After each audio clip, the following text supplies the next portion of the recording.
आज हम BA second semester के सब्जेक्ट हिंदी लिटरेचर के 30 ऐसे एमसीक्यूज करने वाले हैं जो कि पेपर में हर साल रिपीट होते हैं। तो हमारा हिंदी लिटरेचर का पेपर है ऑफिस हिंदी एंड कंप्यूटर। तो ये 30 एमसीक्यूज देखकर जरूर जाएं, आपको यहाँ से क्वेश्चन देखने को मिलेंगे। तो चैनल पर नया है तो चैनल को सब्सक्राइब जरूर करना, और यहाँ से आपको एमसीक्यूज फंसे तो वीडियो को लाइक भी जरूर करना। 30 एमसीक्यूज की ये सीरीज हमारे सभी सब्जेक्ट की चल रही है, तो उसका लिंक हमने डिस्क्रिप्शन में दिया है प्लेलिस्ट का, आप वहां से जाकर और भी सब्जेक्ट देख सकते हैं। पीडीएफ के लिए आप हमें टेलीग्राम पर मैसेज कर सकते हैं। चलिए शुरू करते हैं हिंदी लिटरेचर के 30 मोस्ट रिपीटेड एमसीक्यूज। पहला क्वेश्चन है जो सबसे ज़्यादा बार रिपीट हुआ है, संविधान के किस अनुच्छेद के अनुसार हिंदी भारत की राजभाषा होगी? तो इसका सही आंसर है अनुच्छेद 343 का के अनुसार हिंदी भारत की राजभाषा होगी, या देवनागरी लिपि पर। क्वेश्चन नंबर दूसरा है हमारा, हिंदी के प्रचार प्रसार हेतु सरकार के दायित्व का उल्लेख किस अनुच्छेद में है? तो इसका सही आंसर है अनुच्छेद 351 में हिंदी के विकास और प्रचार का दायित्व सरकार को दिया गया है। क्वेश्चन नंबर तीसरा है, हिंदी दिवस कब मनाया जाता है? तो इसका हमारा सही आंसर हो जाएगा 14 सितंबर को हिंदी दिवस मनाया जाता है। और एक बात याद रखना, 14 सितंबर 1949 को हिंदी को राजभाषा का दर्जा मिला था, ये याद रखना। क्वेश्चन नंबर चौथा है हमारा पेपर है कार्यालय हिंदी अर्थात ऑफिस हिंदी एंड कंप्यूटर का, तो कंप्यूटर से रिलेटेड क्वेश्चन भी आते हैं। चौथा क्वेश्चन है www का फुल फॉर्म क्या है? तो इसका हमारा सही आंसर है वर्ल्ड वाइड वेब, www का फुल फॉर्म है। क्वेश्चन नंबर 5 है हमारा, इंटरनेट का आविष्कार कब हुआ? तो इंटरनेट का आविष्कार 1969 में अपारनेट के रूप में ARPANET के रूप में हुआ था। क्वेश्चन नंबर 6 हमारा, भारत में इंटरनेट की शुरुआत कब हुई? तो इसका सही आंसर है 15 अगस्त 1995 को BSNL द्वारा भारत में इंटरनेट की शुरुआत हुई थी। तो ये क्वेश्चन बहुत इंपॉर्टेंट है, याद रखना। क्वेश्चन नंबर 7 है, कंप्यूटर में कट का शॉर्टकट क्या है?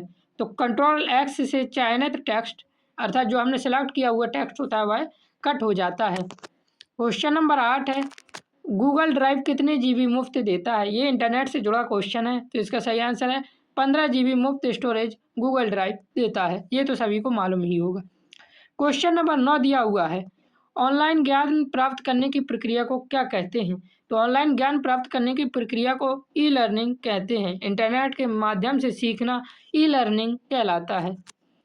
क्वेश्चन नंबर 10 है, यूनिकोड फॉन्ट नहीं है, तो इसका सही आंसर हो जाएगा कृतिदेव। कृतिदेव एक नॉन यूनिकोड फॉन्ट है। कोकला, अपराजिता और मंगल ये तीनों ही यूनिकोड फॉन्ट है, याद रखना। क्वेश्चन नंबर 11 है, कैपेसिटी का परिभाषिक शब्द है? तो कैपेसिटी का परिभाषिक शब्द क्षमता है। क्वेश्चन नंबर 12 है, ग्लोबल का परिभाषिक शब्द क्या है? तो ग्लोबल का परिभाषिक शब्द है विश्वव्यापी।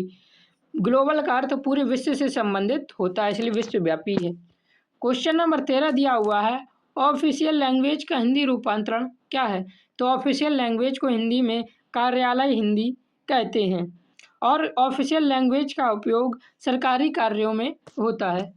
क्वेश्चन नंबर 14 दिया हुआ है, कार्यालय हिंदी की विशेषता क्या है? तो औपचारिकता, निर्देशात्मकता और स्पष्टता ये सभी इसकी मुख्य विशेषताएं हैं। क्वेश्चन नंबर 15 दिया हुआ है, भाषा विचार विनिमय का माध्यम है? तो भाषा विचार विनिमय का माध्यम सामाजिक है, भाषा समाज में संचार का माध्यम है। क्वेश्चन नंबर 16 दिया हुआ है, ऑनलाइन खरीद बिक्री के लिए वेबसाइट को कहते हैं? तो ऑनलाइन खरीद बिक्री के लिए जो वेबसाइट होती है उसे ई कॉमर्स कहते हैं। इंटरनेट के माध्यम से जो व्यापार होता है उसे ई कॉमर्स कहा जाता है। क्वेश्चन नंबर 17 है, हेल्प खोलने के लिए अर्थात कंप्यूटर में हेल्प खोलने के लिए कौन सी की उपयोग की जाती है? तो F1 दबाने से हेल्प खुलता है। क्वेश्चन नंबर 18 दिया हुआ है, भारत में निजी कंपनियों को इंटरनेट सेवा क्षेत्र में प्रवेश की अनुमति कब मिली? तो इसका सही आंसर हो जाएगा 1998 में निजी कंपनियों को भारत में इंटरनेट सेवा क्षेत्र में प्रवेश करने की अनुमति मिली थी। क्वेश्चन नंबर 19 दिया हुआ है, विकिपीडिया की स्थापना कब हुई? तो इसका हमारा सही आंसर हो जाएगा 2001 में विकिपीडिया शुरू हुआ। क्वेश्चन नंबर 20 है, कंप्यूटर का प्रयोग कहाँ नहीं होता है? तो कंप्यूटर का प्रयोग खेल कूद में नहीं होता है। पारंपरिक रूप से खेल कूद में सीधा उपयोग कम माना जाता है, हालांकि अब इसका खेल कूद में उपयोग भी होने लगा है।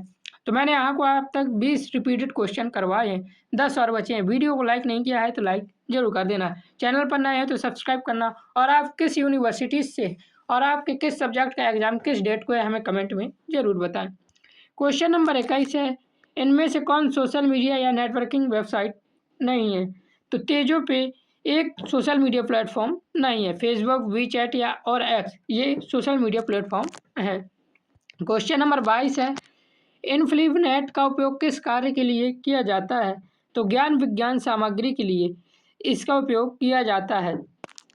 क्वेश्चन नंबर 23 है, भाषा की सबसे छोटी सार्थक इकाई क्या है? तो इसका सही आंसर हो जाएगा शब्द।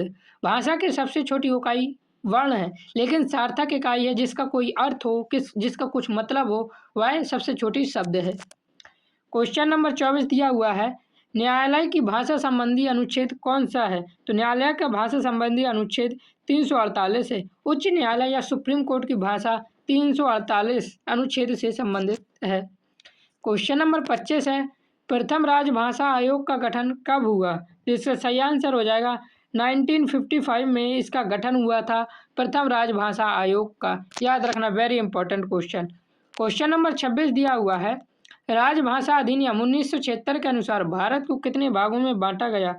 तो इसका हमारा सही आंसर हो जाएगा तीन भागों में विभाजन किया गया था। याद रखना। क्वेश्चन नंबर 27 है, परिभाषिक शब्दों की विशेषताएं कितनी हैं? तो परिभाषिक शब्दों की 4 प्रमुख विशेषताएं हैं। क्वेश्चन नंबर 28 दिया हुआ है, पल्लवन में क्या किया जाता है? तो पल्लवन में विस्तार किया जाता है। पल्लवन का अर्थ विस्तार करना या व्याख्या करना होता है। क्वेश्चन नंबर 29 दिया हुआ है, राज्य की राजभाषा स्वीकार करने का अधिकार किसे है? तो विधानमंडल राज्य की राजभाषा का निर्णय करता है। क्वेश्चन नंबर 30 है, संसदीय राजभाषा समिति कब बनी? तो इसका हमारा सही आंसर है 1970 में संसदीय राजभाषा समिति का गठन हुआ था। तो इस प्रकार मैंने आपके 30 मोस्ट रिपीटेड एमसीक्यूज करवा दिए। और सब्जेक्ट के एमसीक्यूज देखने हैं तो आपको डिस्क्रिप्शन पर लिंक मिल जाएगा, वहां से जाकर देख सकते हैं। चैनल पर नए हैं तो सब्सक्राइब जरूर करें ताकि आपके और सब्जेक्ट की तैयारी में भी मैं बेहतर बना सकूं। जय हिंद, जय भारत, राधे राधे।